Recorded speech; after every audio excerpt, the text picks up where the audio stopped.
our blurb or anything like that with the registration link. So Nick, obviously, is one of the owners and founders of Cricket and Sports Medicine Centre, which is where he's based at the moment. But he's also, correct me if I'm wrong, still Melbourne Renegades head physio, Cricket Victoria Bushrangers or Cricket Victoria head physio as well. Yeah, that's right. So I think I've been at Cricket Victoria since 2007, been the head physio here since 2013. So that's 7 years. I've been with the Renegades since the first year. So yeah, I've sort of been involved with cricket for a little while now.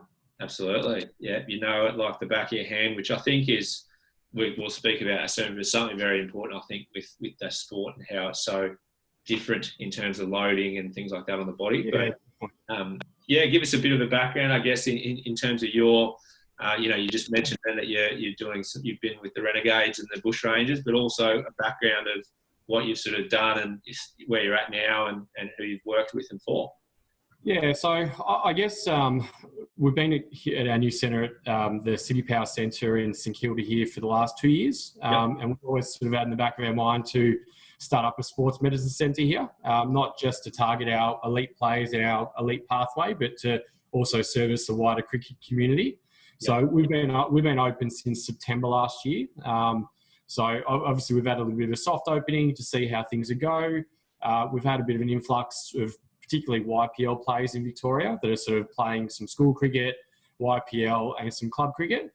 And, working myself in mostly elite cricket, I probably underestimated how much injury there is to young community players out there. Absolutely. So we've been seeing a huge influx of sort of 14, 15, 16-year-old kids with lumbar bone stress injuries. So I guess that's probably the basis of our chat today, to see what we can do to sort of, I guess, try to prevent some of them, and what are the strategies we're doing or putting in place to sort of minimise, some of the risks that we're seeing around bowling and lumbar bone injuries.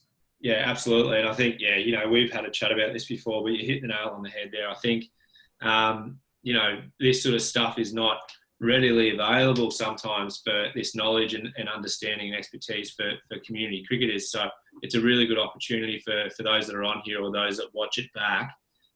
It is basically, I think, a lot of what you're working with is people that probably don't really understand too much of it. And I'm sure as you'll go into it, there's probably two parts. There's a technical side that really influences, but there's also, actually understanding these sorts of things and what Nick's going to be going through, I think is actually really crucial for them, just to get a better understanding of how to treat their body and how to really think about stuff when they're playing as a junior cricketer. Yeah, it's very much a multifaceted thing. I wouldn't say that it's one thing in particular when it comes to bone stress injuries. It's not just technique, it's not just strength, it's not just growth, but it's kind of a combination of things. And I think that's where, bowling coaches, physios, S&Cs, dietitians need to work together to come up with a good plan to make sure we're minimising risks for our young kids. Yeah. And so what, actually I won't ask that question because it might actually be part of your presentation. How do you want to go about this? Do you want to just go in, start the chat, and we'll go with the Q&As after? I'm actually presenting to some coaches tonight, so I've got a PowerPoint slide. So I think we'll run through that. As I said, hopefully it's not too sort of technical or detailed for, obviously you guys have got different age brackets. You've probably got some really young kids and, some older kids. So I said, if I'm going too fast or a bit technical, just yell out. I'm happy to explain. And I said, obviously we'll leave enough time at the end so we can have some question and answer stuff to outline some of the issues. Love it. Awesome. All right. And have you got the PowerPoint? Do you want to share your screen? I do. I'll share my screen and see how we go. That's all right. I've got it on backup if needed. Sounds good. So while Nick's getting this set up, obviously, from my perspective of playing and then also now coaching, it's a really, really key point. I think that not a lot of players spend a lot of time understanding. So it's definitely something here that the education is just as critical, I think, in going forward for young cricketers. Beauty. So, I guess the idea of this presentation is about education, and it's educating not just coaches and players, but also parents. So, as I said, I'm going to go through some of the research that we've done at Cricket Australia and Cricket Victoria over the last couple of years. Then hopefully we can put together some action plans to make sure that kids are probably aware of, the things to do or don't when it comes to bowling loads. I said, I'm not pretending I'm a bowling coach. I certainly am not. Obviously, physio is my area of expertise, but obviously here in our elite setting, we have the benefit of having everyone. But hopefully I can give you some information to help the kids regarding their loading and some of the do's and don'ts. Yeah, awesome. So I guess firstly, within cricket here, we've got the benefit of having good statistics. We use a AMS online system where players, log on their loads and, when they're injured and all that sort of stuff. So we have pretty good data around that. So we know with our senior players, 10 to 15% of them get injured through the year. Pace bowlers are probably 15, 20% of all time lost. Yep. If we look at senior grade cricketers, that drops down to 4 or 5%. But still of that 4 or 5%, 20% of them are low back injuries. So low back's obviously the big one.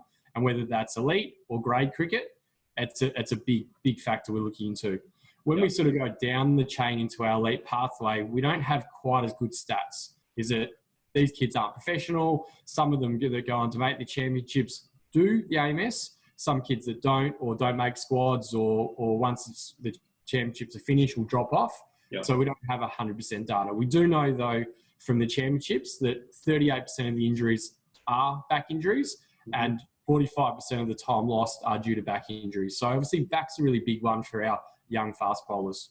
So to explain that, basically just repeating that, nearly 45% of all injuries are through the lower back stress. Is that what you're talking about? Yeah, exactly. So nearly half of every injury in junior cricketers that's recorded through your system is all lower back stress. We don't have a perfect system for our pathway, but for what we've got access to, pretty that's big what number though. Yeah, that's right.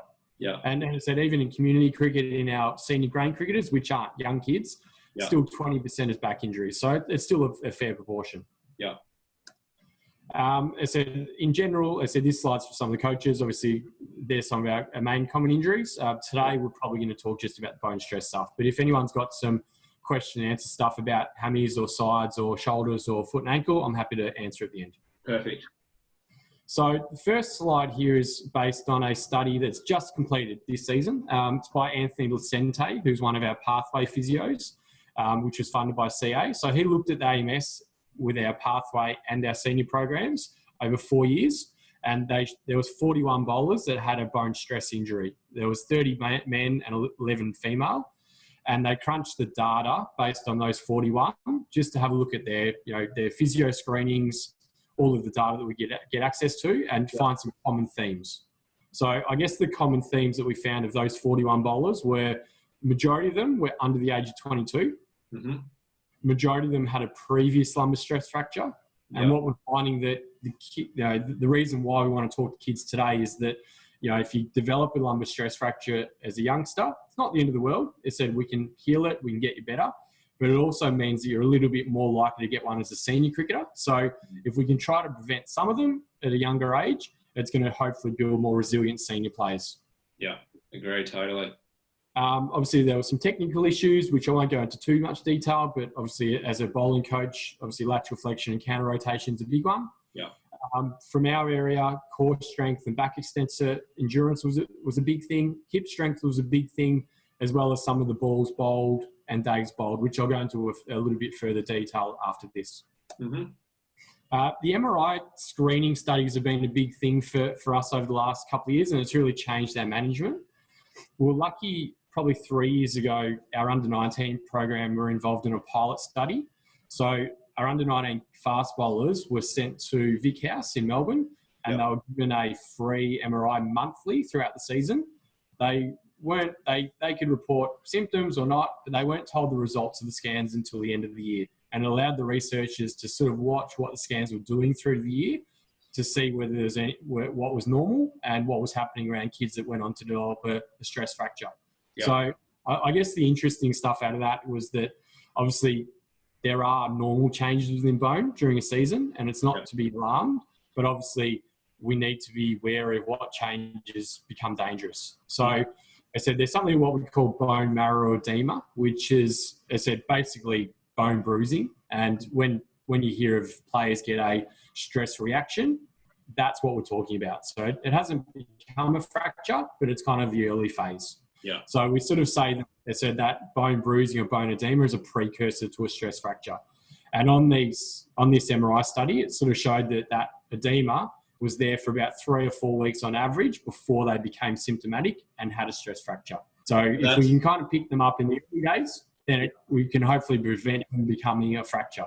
And so when you sort of say prior to symptomatic, that's before they sort of start to feel the pain or the uncomfortable. So it's a little bit of a hidden killer in a way, if you know what I mean. So I said by the time they become painful, it's probably too late in terms of that's probably when they've got the fracture. So a lot of the recommendations we're putting in place here will be to try to get before then. Yeah.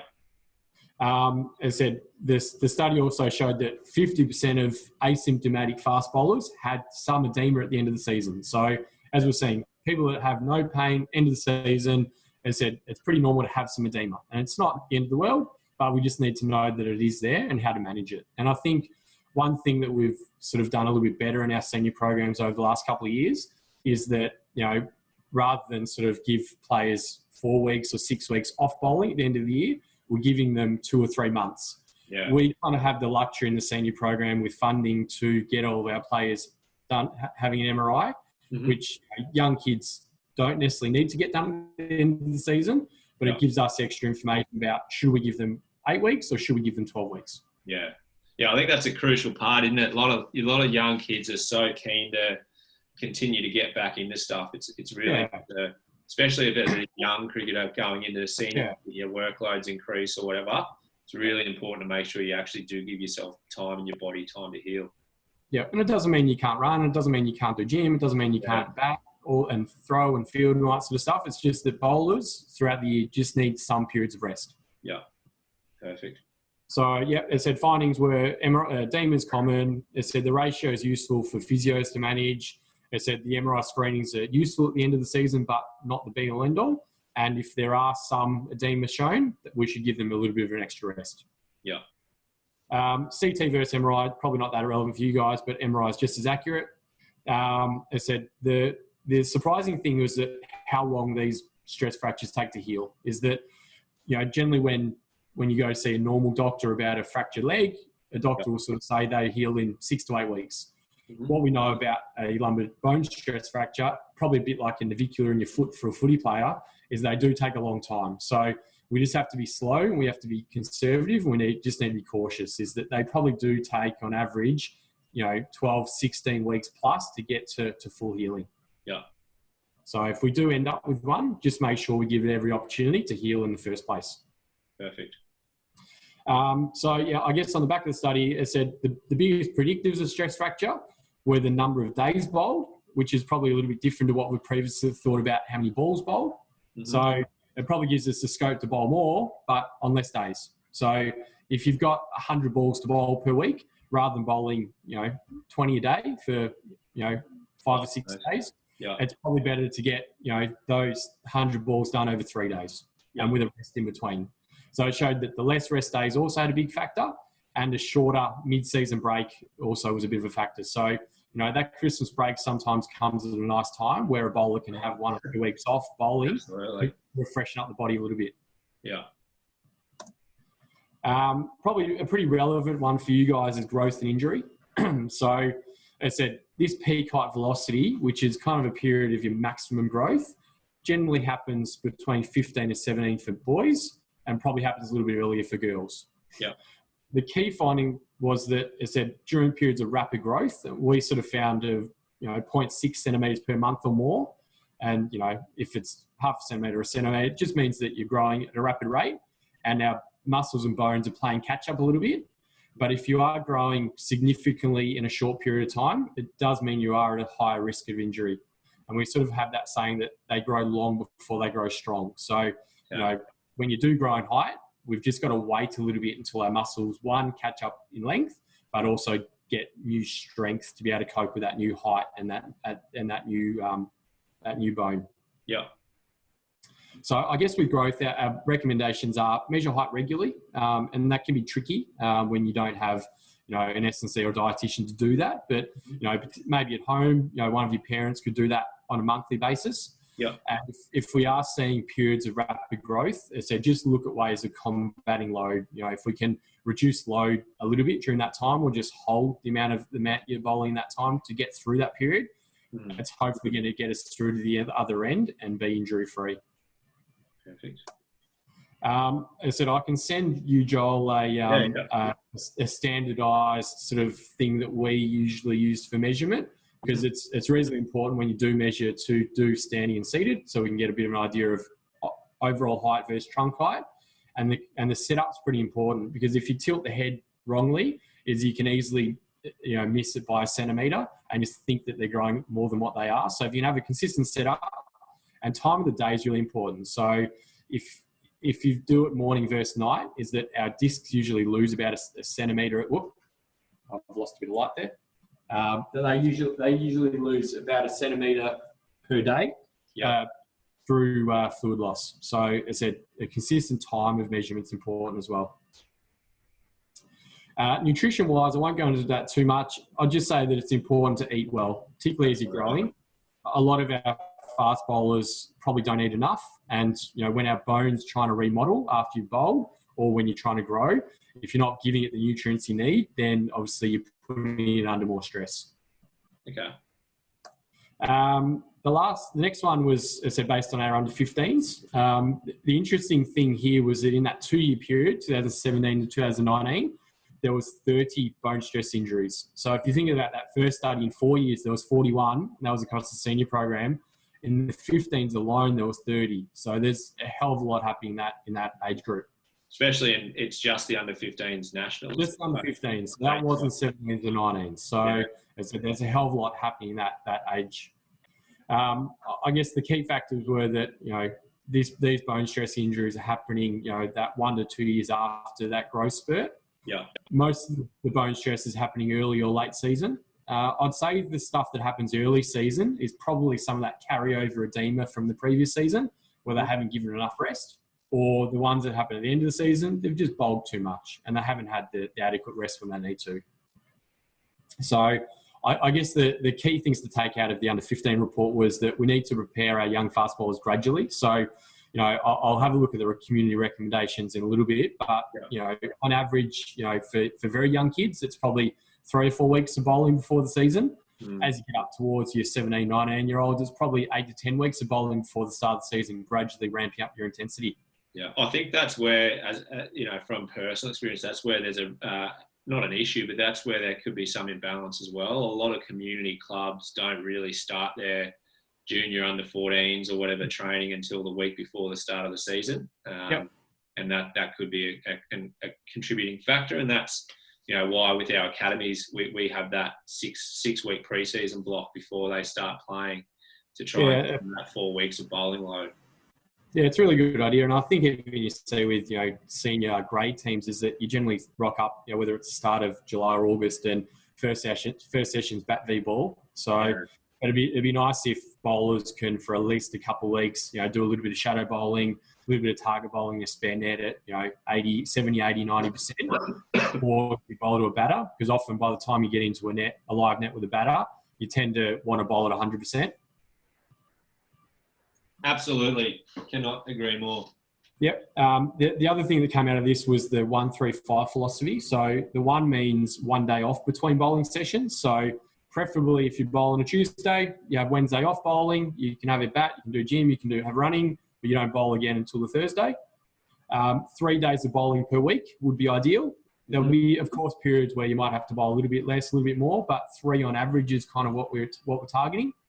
And as I said, we like to limit it to 5 overs per spell. And as I said, that's just to limit fatigue, is that a lot of guys, particularly as they get up towards under 17s, are able to bowl more overs in a day.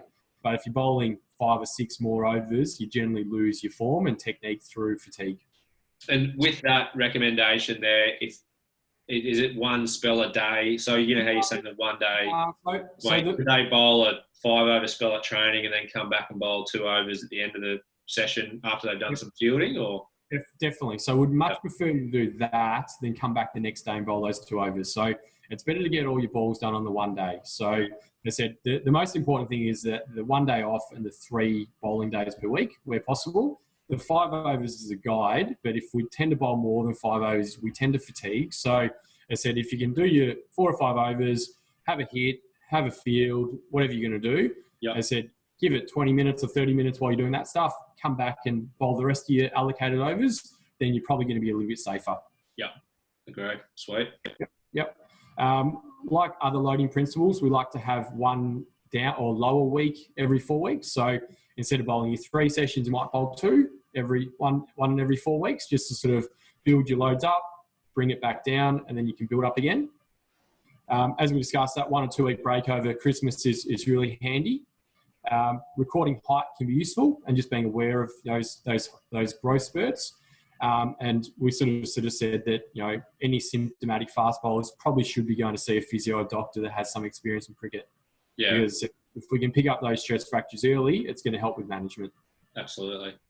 Yeah, I think that's a really important one. It's not, you know, not to knock anything like a doctor or physio, but as you said, they've just got a really good understanding of what the body's stress goes under, and they can relate it to those things as well. I think it's just as important. Yeah, and often, you know, if the MRI shows there's a low ratio of bone edema, it doesn't mean that we have to pull them from playing. It just might mean that we bowl twice a week, and it might be on a Saturday and once at training during the week. So, and we just modify that until we get the edema under control. Or if there's a fracture, as I said, even if it's not that painful, you're not going to last very long, and you know it's going to slow the chance of healing down. So if we can get them early, let them heal as quickly as possible, get back on track, you know, develop, you know, work on some of those deficiencies, it's going to really help. Yeah, love it. Cool.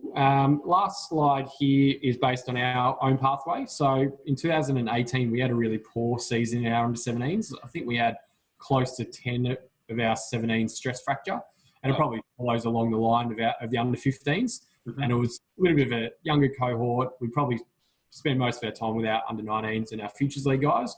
But we thought, well, this is a pretty alarming number. What's happening behind the scenes, and what can we do about it? So same sort of thing is that obviously 17s, not being professional athletes, the data wasn't great, but we tried to extract what we could. But these were some of the common things. So having a previous fracture was relatively common. Hip weakness was relatively common. Most of the kids that fractured had a shorter off season. Some of them were bowling 2 or 3 weeks after the season had finished. Yeah. Most of them had more back-to-back bowling days. So through the preseason, they were bowling, you know, Tuesday, Wednesday, Thursday, whereas the ones that weren't fracturing were sticking to the Tuesday, Thursday. Yep. Reduced overall fitness, 2K time trial, for example. So those height changes, and, you know, bowling technique's a hard one for us to measure because obviously there's different thoughts on that. But it said whether or not some of those tall, gangly kids obviously had a few technical issues as well. Yeah. So I guess the strategies we came up with based on that was obviously to educate our young kids. So Brendan Goon and our academy physio sat down with the players and some of the parents at the first session at the start of the preseason, said, these are the key things we want to work towards. So bowling frequency was one. So I said, just maintaining that 3 sessions a week, shorter spells where possible, educating players why the importance of the rest. I said, we generally would, because we get limited access to players, do gym and bowling the same day. We just prioritise bowling ahead of gym. So bowling would be first, and then would finish off with our gym. Yep. Whereas we're doing gym first, it would add potential fatigue, which would also compromise some of their bowling technical stuff. Yep. Gradually building up bowling intensity through the preseason, some targeted rehab programs around hips and around core, targeted S&C programs with movement competency, some active warm-up with some movement patterns, you know, mimicking our bowling action, monitoring height more accurately, talking about bone nutrition. An individualised approach is that there's always some outliers, is that, you know, we can say that 135 philosophy will get majority through, but there's always some kids or some athletes that are more durable, and there's ones that aren't. So the ones that are at high risk, whether that's because of growth spurt or because of past history, we probably need to be a bit more conservative about. Mm-hmm. It also probably takes a bit of a multidisciplinary approach. So where possible, bowling coach, physio, S&C, dietitian, all working together. Yeah. Cool. This one here is probably not so relevant for the younger kids, but probably the takeaway message here is that to build a durable, elite, senior fast bowler, it takes time. It probably takes 3 to 5 years of consistent bowling loads is that you can't go from bowling, 1,000 match balls a year as a 17-year-old to suddenly bowling 5,000 as a senior Shield bowler. Yeah. So we've got to try to build that over time. So I said, and it's probably a good thing to explain to probably not only players but also coaches about expectations. Is that for us, if we get one of our rookie fast bowlers playing one Shield game in their first year, that's an unbelievable result. Yeah. But if the expectation of playing all 10 is pretty unrealistic. So we try to use our more experienced, senior bowlers that can bowl 3,000 to 5,000 to 6,000 balls pretty comfortably. Mm-hmm. They're the bankers. They bowl the majority of the overs, and they and play majority of the games, and they probably protect the youngsters and the up and comers. And if we can expose them to a couple of games here or there, give them a taste of it while we build up their load and playing in the background through club cricket and some other programs, that's going to build resilience over time. And I think even then, like you said, that highlights the factor that, in order for them to be at that level at 17, 19, that it's a really important aspect for these younger age kids to get this stuff right as well, because as you said, it does take time. And I'm sure, kids in your 17s and 19s program are going to be much more better off if they actually started to incorporate some of these principles at a younger age in a community cricket level, because they're ready to come into your system or any system. And if they can invest their time in, building their body and getting stronger, getting fitter, movement patterns, all that sort of stuff in the gym, and obviously working on some of the technical flaws, and then, as I said, over the years, building up their capacity to bowl overs without breaking, then that's going to make them more resilient as a senior player. Mm. And obviously, the more resilient, more time you spend on the field, more time. Yeah, that's right. And it's and I think sometimes physios get a bit of a bad rep trying to make players play less. Is that it's not like we're just trying to protect players. So it's the more they bowl, the better they're going to get. But if we can protect them when they're young, then when they become senior players, then we don't have some of the big issues of chronic injuries. Yeah. So this last slide, it said this is actually readily available on the CA website. And it said, in the clinic, I've seen some kids are aware of it. It's probably not greatly known. So it's probably useful to share with some of your kids. And it kind of followed some principles that we've talked about in terms of, match recommendations, bowling shorter spells, having a similar rest between bowling your next spell, this pre-season preparation period where, obviously the older you get, probably, or the harder you bowl, the more preparation you need. Mm-hmm. Obviously that 1-3-5 principle comes into place where having that 1 day off in between bowling sessions is important. Instead, trying to stick to that 3 sessions a week where possible. And as I said, if you can get a rest during Christmas and have that one easy week every 4, then it's sort of going to take a little bit of stress off the body. Absolutely. So that's the main stuff that probably I wanted to go through with the bone stress stuff. And I was happy to field any questions about bone stress or talk about other injuries if there are. Yeah, one thing for me with that one, I know that one of the questions that maybe people won't ask, but there will be a lot of people thinking it is, what happens for those younger players that might be in your 16s or your 17s or 14s that are playing junior cricket plus senior cricket over the weekend? Yep. You still have a set number, but it's just sharing that number out. What's I think so. And I guess typically, as I said, I know what it's like with private schools versus club cricket is that typically it's kind of school cricket on a Friday and then you'll have club cricket on a Saturday. And we can't avoid that. And it becomes challenging. It's probably when that third dimension comes in when you get a YPL set up where you've got 3 teams to balance, is that what I generally say with those kids that are playing school cricket and club cricket is it's probably okay to bowl those 2 days on a Friday and Saturday, but it just means that you probably have a longer rest period after Saturday. So you don't bowl Sunday, you don't bowl Monday, you'll have a bit of a lighter bowl on Tuesday and then get yourself ready to bowl your bigger overs on a Friday and Saturday. Yeah, absolutely. And if there is a third dimension like a YPL, then the conversation probably happens around prioritising. So pick what you think's the most important, and you'll probably have to have a conversation with your parents and your school or your club and just sort of say, well, no, I can't bowl at this particular game or this particular session because it's probably too much to juggle. Yeah. And, we had Alex Carey on the other week talking about juggling sports, elite cricket and elite footy, and it's just, as you say, it's a conversation that you have to have, and it's for the betterment of not only the player but the team. It might be a short-term pain for the team. You might not be able to bowl, but would you rather miss a day and not miss the whole season, or would you rather miss the whole season and bowl that one day, sort of thing? Yeah, and I think that's really important on the stress fracture, is that if you do overstep the mark and we become injured, it's not like a hamstring where you're going to miss 2 or 3 weeks. It's an injury that you're going to miss, 6 months. So you'll miss the rest of the season. And as we've seen, if you develop one stress fracture as a senior cricketer, you double the chance of developing another one as a senior player. So if we can try to avoid that risk, it's really worth it. And, it doesn't mean that if you can stay fit during the season, hopefully you can have the impact for your club side in the finals, for example. Yeah.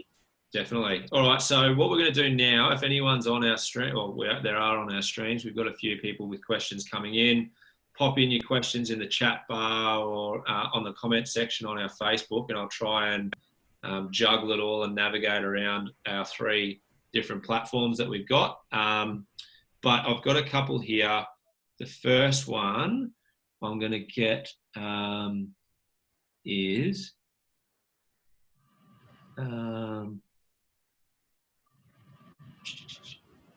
where are we? I just missed it. Well, I found it. Well, I guess part of this, the first one we can ask is a very simple one, but Sanuka has asked, are these injuries, do you get these, are these common in spin bowlers as well, or is it just mainly fast bowlers, or how does this sort of work? Yeah, so those stats there are based on pace bowlers. But funnily enough, as I said, in recent times, we're probably seeing more in our pathway spin bowlers than what we've probably ever seen. And I think we probably haven't done, as I said, these principles the same as what we've shown with our fast bowlers to our spin bowlers, is that bone loading has the same principles whether you're a fast bowler or a spin bowler. Yep. And I guess, as I said, once you get to the senior level, the expectation is you just bowl all the time. And we see our spin bowlers bowl a hell of a lot in the nets, and that's great. And obviously that's how you become a better bowler. But unfortunately, in our pathway 17 and 19s, we're losing some of our younger spin bowlers because they are bowling, or the expectation is they bowl every session. So I think we just got to be careful, is that the risk is lower for a spin bowler compared to a pace bowler, but there is still relative risk. And it's going to be individual in terms of if they've grown in height, or they're not as strong, or as I said, they've got some technical issues. Yep. We just have to be aware of that. So as I said, I still think they can bowl probably more than a pace bowler, but as I said, obviously they have to be aware that they still need to work on their strength and their control. And as I said, they still probably can't bowl 5, 6, 7 days a week. Yeah. And I think, there's going to be a lot of, and this is more probably to the audience, there's going to be, I've got this, how can I get better at that? This is like general advice. I'm sure, Nick, as you would say, it'd be 100% if there is something that it's better to go and get it checked out as well. Don't, right. go on that. As I was saying, a lot of these things are multifactorial. So every case of a stress fracture, whether it's a pace bowler or a spin bowler, is pretty unique. And those stats that we pulled up before in terms of the general trends of what the risk factors are the most common. And as I said, not every bowler will have every risk factor, but they'll generally be a combination of 2 or 3. Yeah. There's a lot of, I get a lot of these injuries. What should I do? I think I'll summarise a lot of, I saw there was one around ankles, and if you want me to talk about lower limb stuff, I'm happy to go there or whatever. Perfect. All right. Well, we'll get into those soon. There's a couple that are sort of asking similar stuff around warm-ups. There's a lot of the boys and girls on here, they love bowling well and bowling fast, but are there any particular things that they can do as specific bowling warm-ups? Bowling holes, you mentioned shadow bowling. We do a lot of that stuff in our academies, but can you go into a little bit more depth for those who aren't in our programs? Yeah, so I think, as I said, whether you're in the elite or the pathway and community programs, it's probably pretty similar. It's probably just what you've got access to. I like to sort of think of a warm-up as sort of preparing your body to perform the activity. So I always think some sort of dynamic movement will be important, and some type of activation, or, as I said, waking up the muscles that you normally use. So if you're doing a throwing program and you're fielding, we'd like to do some TheraBand stuff where you're doing some, some scapular and some cuff work, and then you do some light warm-up throws before you get into your normal full throws. Yeah. And it's probably the same principle with bowling, is that, as I said, bowling tends to use a lot of core and lower limb glute exercising. So you'd probably do some arabesque, you do some lunges. We also like to do sometimes some mini tramp stuff where you're doing some front foot, back foot type of walk through or holds. And then you might, as I said, do a couple of shadow bowls, or you might bowl off a couple of steps to get yourself warm, and then bowl on a side net before you're ready to, bowl 100 miles an hour to the batters. Yeah. This is actually a really good question. Sophie Martin asks, are bowling loads different for girls?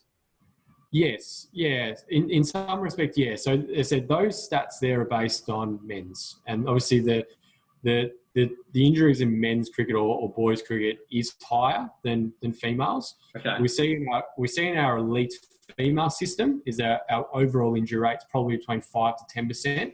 We don't have any good stats in our pathway, unfortunately, but we are seeing more and more injuries to our girls. Yep. We're probably seeing them at this stage probably more in feet, lower limb, soft tissue. Sorry. No, that's all right. It's more soft tissue. As I said, they're playing more and the intensity of the game goes up. Mm-hmm. But as girls start to bowl more and their speeds go up, their lumbar stress fracture stuff's going to go up as well. So, as I said, I think the general principles remain the same, whether it's male or female, but there's going to be some unique differences between the two. Probably the main reason there's less in females is that they don't play multi-day cricket. So you don't often get them playing 2-day cricket or 4-day cricket, particularly at the elite level. And I'm not sure what it's like in the community, but I'm assuming it's only white ball as well with the girls. Mm-hmm. Stubbsy, Anthony Stubbs, who actually is he did some of our strength and conditioning stuff with this wellbeing group early on. He's an avid fast bowling coach, and he's asked, is there an age you'd encourage bowling technique work? So you mentioned, there's the physical side of it, the nutritional aspect. Is there a certain age where you really sort of look to get certain bowling technique working as well? Yeah, I guess firstly, from an S&C perspective, it's probably never too early to get in the gym to do movement competency, movement patterns, body weight type of stuff. So I said the quicker younger athletes can get good at moving their body, the better they're probably going to be when it comes to technical side of things. As I said, I'm not a bowling coach. I'd say that obviously working on technical changes is probably going to be more effective in the younger cohort. Once they get through our system at 17s and 19s, it's really hard to change in action. And we probably, over time, I think we've learned with some of our high profilers that if you change their action too significantly, they've got used to bowling like that before. So we end up creating another issue, whether it's... that also causes more injuries. And you probably don't get a great buy-in from the player long-term. So we probably found that, as I said, our senior players, we don't change too dramatically. What they've got is what they've got. But they can always tweak little things, and whether that's keeping more compact rather than being out too far. But I guess if you go back to the original question, is that I don't know what the youngest stage is, but I'd suggest, as I said, probably working in the gym with some of their movement patterns first. And then, as I said, if you can get them at a younger age, as I said, working on some of the technical issues, it's more than likely going to help as they develop and grow stronger and faster. Yeah, I think that's isn't it? It's just like building a house or anything like that. You get the foundations right, it's going to go a long way. Yeah, absolutely. We mentioned this, but he said, how long do stress fractures last for? Was it up to 12 to 14 weeks? Was that what you said? Yeah, so again, it depends if it's the bone, as I said, stress reaction, which is that bone bruise. So as I said, generally we see them taking 6 to 8 to 12 weeks to disappear. Mm-hmm. If you've got a full-blown fracture, as I said, they're probably taking longer than we initially thought. Is that in the old days, we used to scan them at 12 weeks. Yeah, it's almost healed. Start bowling gently, you'll be fine. Mm-hmm. But probably over time, we saw that half of them end up refracturing. So I think we give them much longer than what we used to, and I think you're looking at 5 or 6 months until they fully heal. Yeah, perfect. So it's quite a lengthy process. Yeah.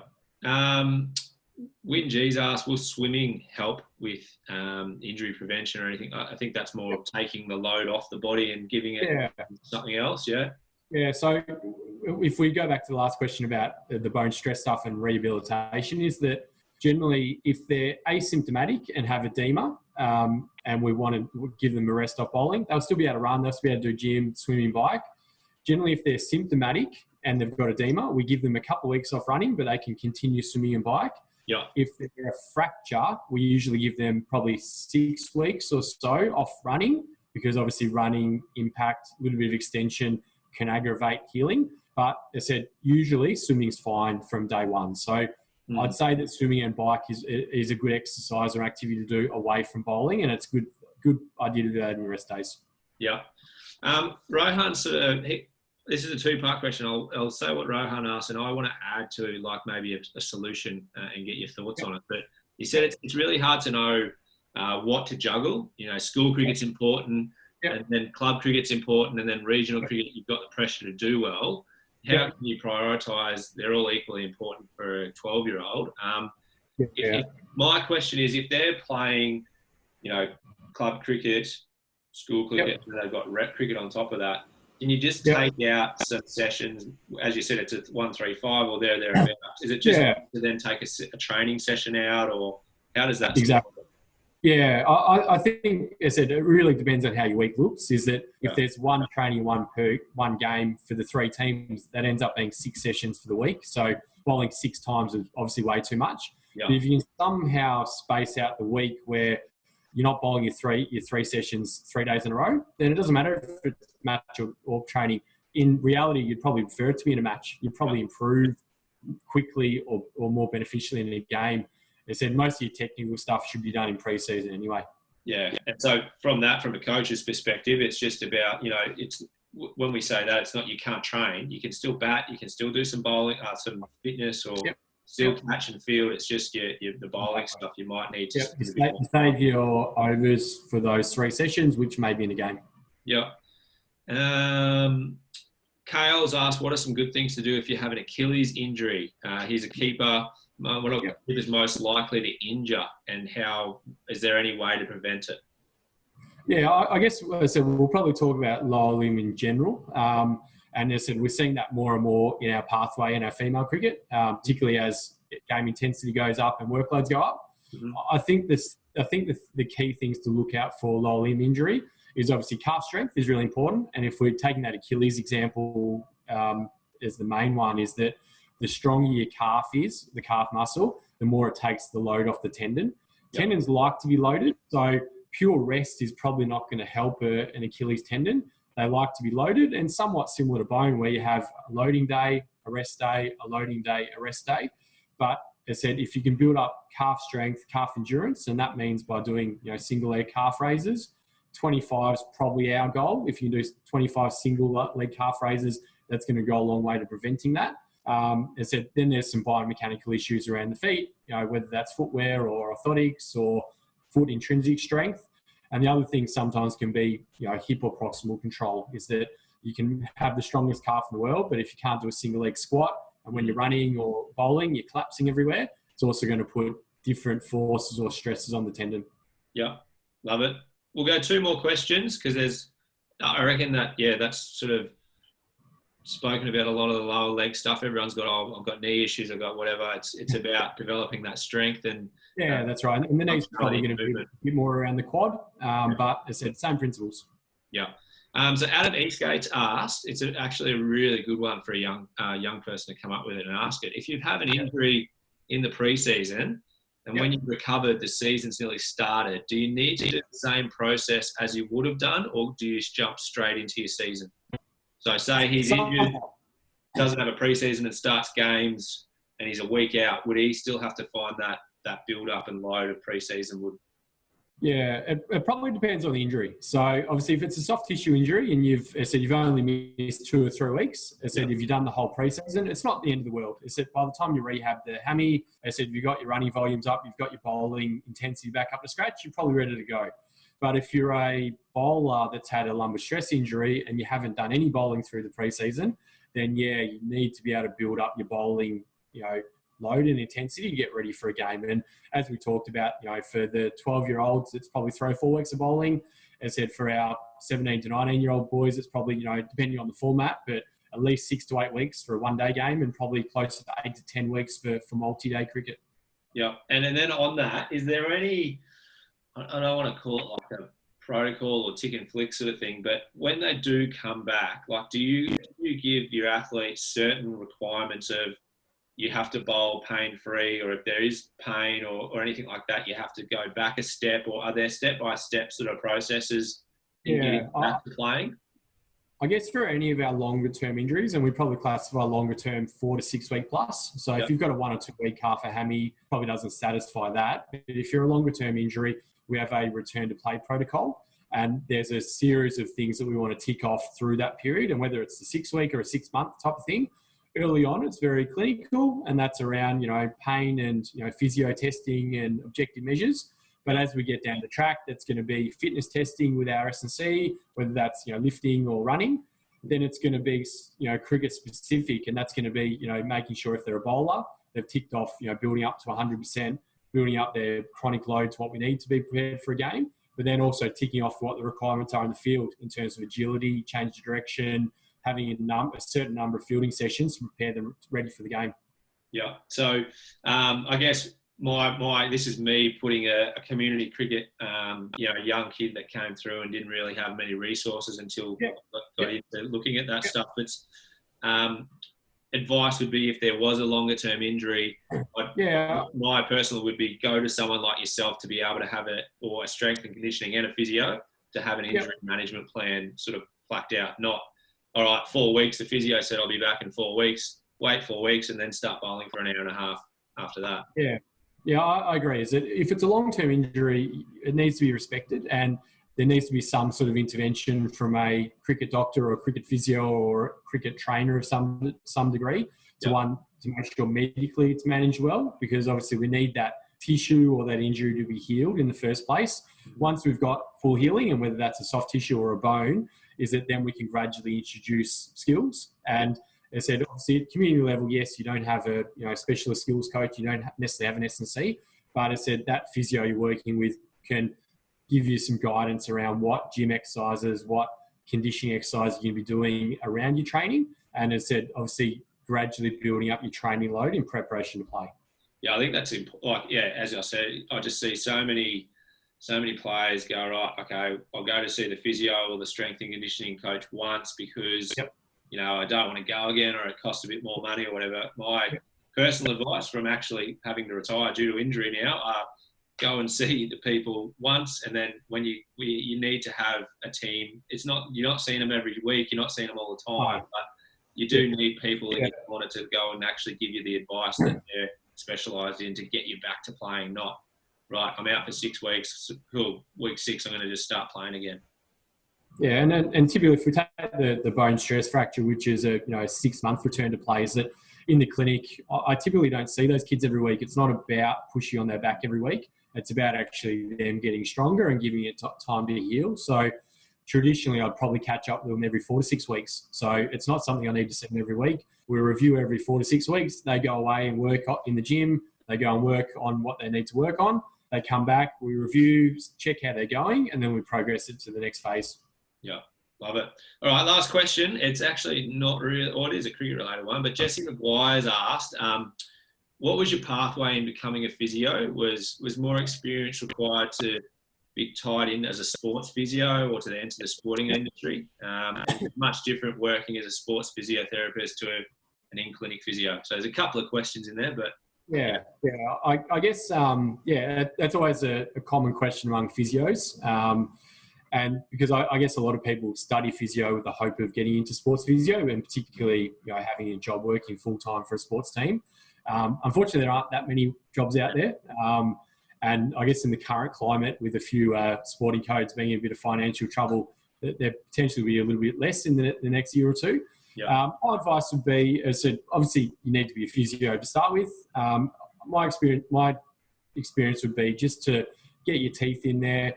As I said, I started working in private practice, but I also volunteered my time a lot at local level. So getting involved with community clubs, if you can get some sub-elite experience working with, cricket or footy pathways, and it's all about earning money. It's just about getting your foot in the door and building relationships. And I think the biggest thing once you're working with teams is that you're not just a physio clinician in the clinic where it's a one-on-one translation is that in the clinic, it's always a one-on-one conversation with you and the client. Whereas in this environment, it's a very multifaceted approach. And, my area of expertise is physio, but we also have S&Cs that know gym stuff way more than I do. There's bowling coaches that know bowling way more than I do. So I don't pretend to know more than what my area of expertise is, and we try to work together. But exposing yourself as a young physio into those conversations gives you a better outlook when you get those opportunities down the track. Yeah. So, I guess to answer the question is that, I guess as soon as possible, volunteer at local level, try to get your foot in the door at some sub-elite programs, and then obviously work your way through there.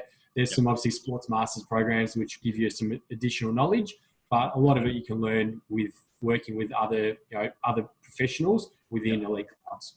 Yeah, and is the physio mostly it's 4 years at uni, or is it a 3-year? Yeah, it's a 4-year course. If you go to Melbourne Uni, I think there's an undergrad, then you do the postgrad. But on average, it's a 4-year bachelor degree. Yeah, perfect.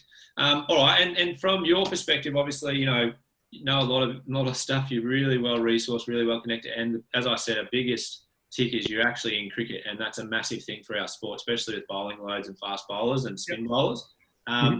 Mentioned there is Cricket and Sports Medicine Centre. You've sort of briefed on it before. Just for the general public, because I think it's a very vital thing, I think, for the health of young cricketers to understand this. So give us a bit more. How can people get in touch with you? How can assessments or whatever if they think they need something? Yeah, so we're an external sports medicine clinic. We have physios, we have dietitians, we have sports massage, and we have S&C with some relationships with our cricket sports doctors, but they're not based here. We can easily refer to them. We're located at the Career Victoria City Power Centre in Melbourne. You can book online, www.cricketsmc.com.au. I guess in the current times is that we've also transitioned to telehealth. So if there are some players that are based in Sydney or Brisbane or anywhere in Australia or even overseas, we're probably a little less resourced from overseas, but we can still give online advice regarding injury management. If you are based in Brisbane and we're a bit worried about a lumbar stress fracture and we think that you need an MRI, is that obviously all of our physios here work in cricket, and we know that Queensland cricket set up pretty well as well. So we can still refer you to cricket doctors in Brisbane to get the right management. And obviously we're happy to provide that physio rehab advice from an online. But for the people in Melbourne, obviously we are offering face-to-face. And as I said, we have 5 physios, a couple of S&Cs, 1 dietitian, and a couple of massage therapists too. So we specialise in cricket, but obviously we are also, seeing people in the community, and we're also seeing footy players and of any type. Yeah, perfect. Yeah, so I guarantee, it's definitely worthwhile. If there are anyone out there that says, my back's hurting or whatever, go and get an assessment, get something checked out, but go to someone like Nick who has a knowledge and a background in cricket-specific injuries. And as he said there, check out his Facebook or the website, send them some information. I'm sure they'll be very, very kind to help, and really appreciate your time this arvo, Nick. It's a great help, and like I said, I think it's very, very under-resourced in community junior cricket, and something that will help a lot of cricketers if they get the understanding of to get to it first and get it fast. No problems. And as I said, if there are any questions, I know some of the stuff was a bit technical, but as I said, feel free to shoot us a message or email, and we're happy to follow up. Yeah. Again, question, people asking, getting access to the bowling stuff. All of that bowling workload stuff is on Cricket Australia's website. Yeah, so. I can send you some of the screenshots of those pages, and then you can filter out to your network if that's helpful. Sounds good. All right. Thanks, guys. We got Gavin Fitness coming up, the Brisbane Heat assistant coach this evening, but appreciate it. Thanks again, Nick. We'll speak soon. All right. Cheers. Thanks, mate. Cheers. Bye.